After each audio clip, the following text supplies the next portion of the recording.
Tommy Lee Jones truly hated her more than anyone, and those who worked with him knew exactly who that meant. Born on September 15, 1946, in San Saba, Texas, Jones grew up surrounded by rugged land and hard-working people. His father labored in the oil fields while his mother wore many hats, from police officer to teacher and beauty shop owner. That rough Texas upbringing taught him self-discipline, toughness, and an unshakable sense of identity. After earning a scholarship to Harvard, he studied English literature, played football with fierce determination, and even shared a dorm room with future Vice President Al Gore. By the time he graduated in 1969, Jones already had that intense presence that would define his career. He moved to New York City and hit the stage in A Patriot for Me, beginning a slow climb from struggling actor to Hollywood powerhouse.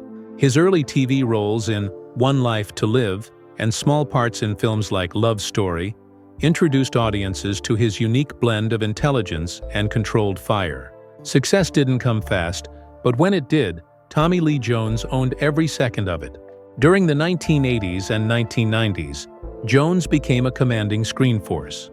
He won hearts and critics over with his performances in Coal Miner's Daughter, The Executioner's Song, and his Oscar-winning role as U.S. Marshal Samuel Gerard in The Fugitive.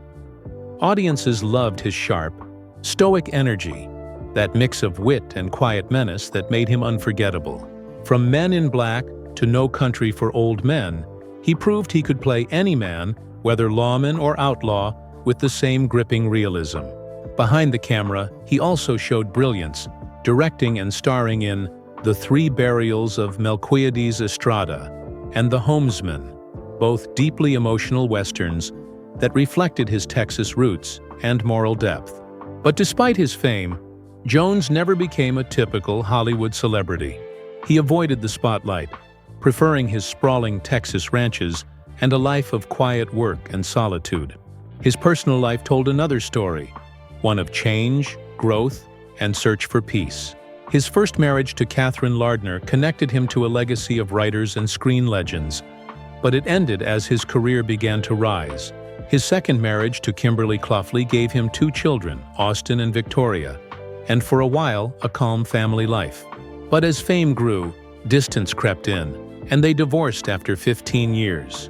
Finally, in 2001, he married photographer Dawn Laurel, a woman who shared his love for art, simplicity, and the open land.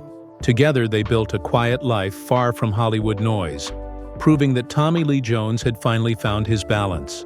Yet, one story from his past still follows him, a feud that became almost legendary.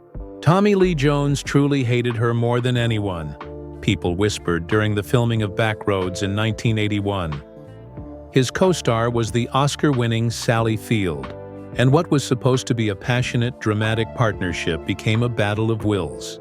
Jones, already known for his strict professionalism and intensity, clashed with Field's emotional and spontaneous style.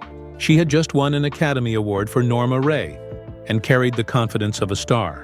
Jones, meanwhile, was building his reputation as a methodical, disciplined actor who hated unnecessary drama. When their approaches collided, sparks flew. Crew members recalled heated moments when Jones stormed off set, frustrated by Field's endless rehearsals and emotional instincts.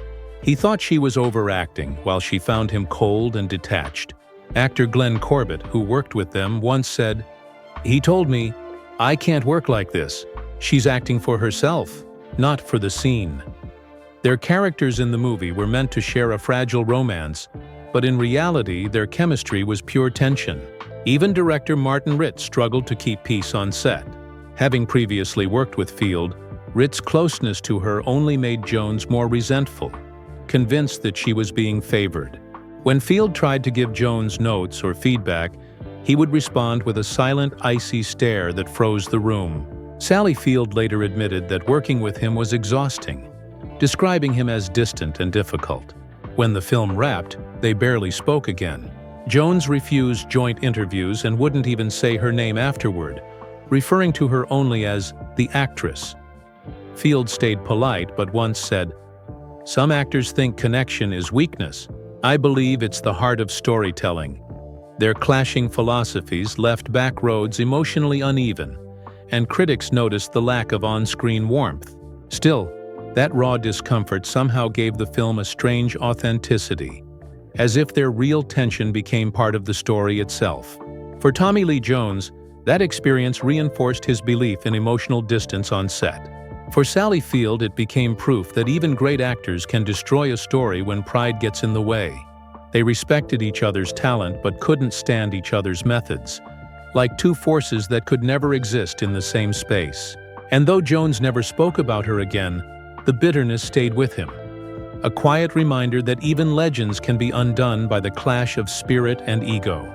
If you enjoyed uncovering the untold story behind one of Hollywood's most intense rivalries, make sure to subscribe to Hollywood Bulletin and press the bell icon so you never miss more true stories from behind the silver screen.